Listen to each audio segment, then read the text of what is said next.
I've got the latest from OPPO. This is the Find N5, and they're telling me that this is the world's thinnest ever folding phone. That's pretty cool. I've looked at a variety of Find devices over the years, and each time they tend to push some sort of boundary. And now that we're into folding devices, the engineering task is to make them as small or as slim as possible, because the one downside of a folding phone is that it, in some cases, can be heavier or thicker in your pocket when compared to a traditional slab phone. Different manufacturers have taken a crack at trying to get the profile of a folding phone down to that of a slab phone while still maintaining that large internal display. And I guess if this is the thinnest ever, then OPPO has the closest thing yet to a substitute for a slab phone that just so happens to fold. So this is a pretty understated packaging here. They still have their Hasselblad partnership, and the fact that I have two boxes here implies to me that we have two different colors.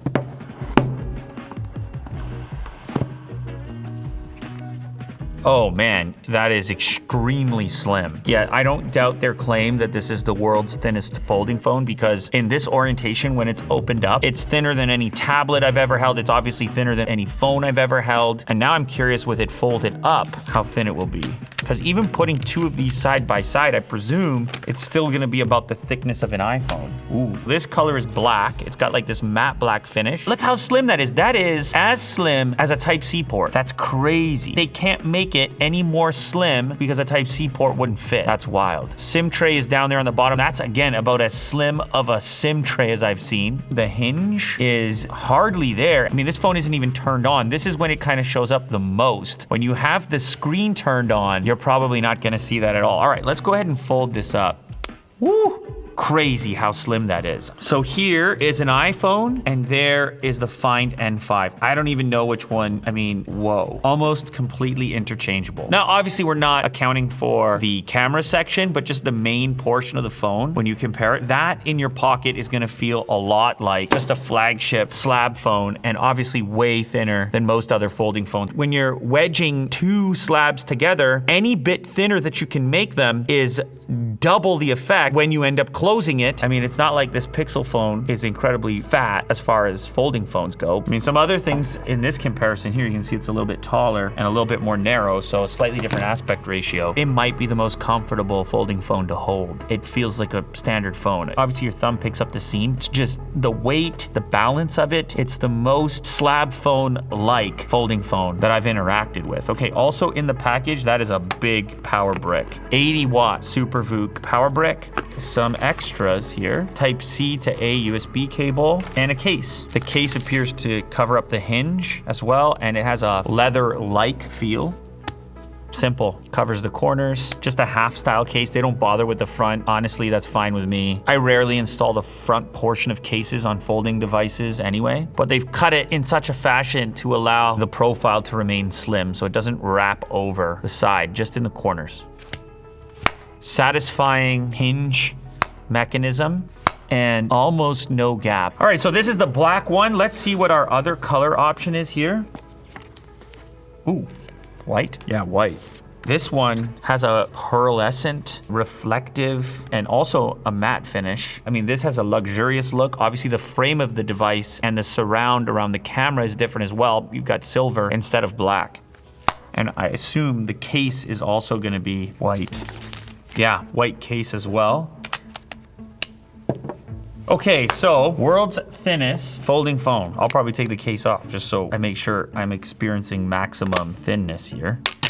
Front-facing camera is in the center of the front of the display, on the cover display, and then in the top corner for the interior display. Now, let me turn the brightness up. A couple of different options for view, and you can see we can have a split view by default or classic. I'll leave classic for now. Display is feeling snappy and wow, tons of contrast on this display. Refresh, you can leave it in auto select, you can lock it at 120 Hertz, or you can set it to 60. I don't know what's up with this screen, but it is, wow, it feels so close to the laminate, or maybe it's the ultra thin glass they're using. I'm just gonna tell you guys right now, this is one of the most pleasing screen experiences. It's kind of hard to explain. It almost feels like there's just very little glass between my eyes and the text. So that the text and the display itself ends up feeling very upfront, like you're interacting directly with it rather than glass on top of the screen. Will, can you come here for a second? I just want to make sure I'm not crazy here. Can you just like scroll that list on the right a little bit? Yeah, it's really close to the glass there. Am I crazy, or is there an experience happening there? Yeah, it's less glare. Like, just go back to the settings for the white background. I think it's a glare thing. Yeah, Do you see what I'm talking about? You're right. Do you see the reflection on this one? Way more glare resistant.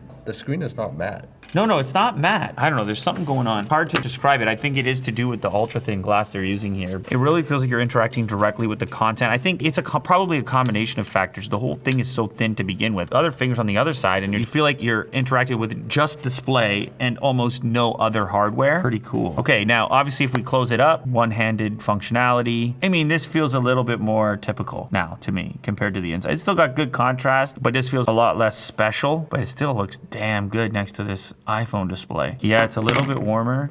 It's glare. I cannot see the glare from the ceiling at all here, but I can see the lines in the ceiling on this phone. They have figured out a way with this texture to really limit glare, at least when we're maxed out. Now, what if I turn the brightness down? I'm gonna probably pick up the ceiling. Yeah, I do. So part of it is a brightness effect where it's just powering through those reflections. Let's go ahead and launch the camera. 0.6. 1, 2, 3, 6. Whew, that's your 6X. Very detailed. Look at that fiber that's like locked into that paper there. Crazy. This zoom looks to be, the focus is actually on this blade here. All right, now let's just do some people shots, Mo. 0.6, 1, 2, 3, 6. Fast. Oh, you look okay. You think you look good there, Mo? This is the best one. Yeah, look at that. What did he just see? Tremendous camera versatility. I mean, they're just jamming quad camera situations into these folding devices. It obviously means you end up with the bulge, but probably worthwhile. I mean, what other way are you gonna get this kind of camera performance into something that's impossibly thin like that? Small compromises when you consider the engineering achievement of the device to begin with. Let's try a little bit of video. 4K 60. 4K 60 frames. Here's Will on camera. Ooh, get a little autofocus. Hold your hand up. Boom, boom. One more time. And back. Ooh, not bad. How's it sound?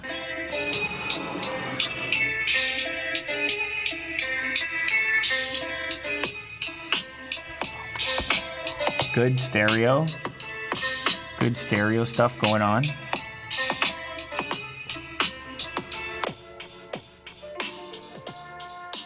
The Find N5 coming in at 8.93 millimeters. Once it's unfolded, it gets even crazier. That's 4.21 millimeters. And as I mentioned, that is barely thicker than the size of a USB-C port. So you can't even really imagine how you could get it thinner than that, unless you go completely wireless or something. So it's coming in at 229 grams, which is only 2 grams heavier than the non-folding iPhone 16 Pro Max. They say it's the most durable inner screen in the history of the Find N, a 70% improvement in shock resistance. So the internal display is 8.12 inches once you've got it unfolded, with a resolution of 2248 by 2480 and an effective PPI of 412. They do admit to having some kind of anti-reflective coating, which I think is key in the experience you have with this display. Now the external display is still big. It's 6.62 inches. It's also 120 hertz, 2616 by 1140. Now they're also saying the Find N5 is the first foldable to have been powered by the new Snapdragon 8 Elite chip. Now if you know about that chip, you realize it is of course a powerhouse. With the Find N5, it goes a step further because now you've also got O+ Connect for Mac, which allows you to easily transfer photos, videos, and files between OPPO devices and those that are running iOS or iPadOS. Now the other thing you can do is create a remote connection from your device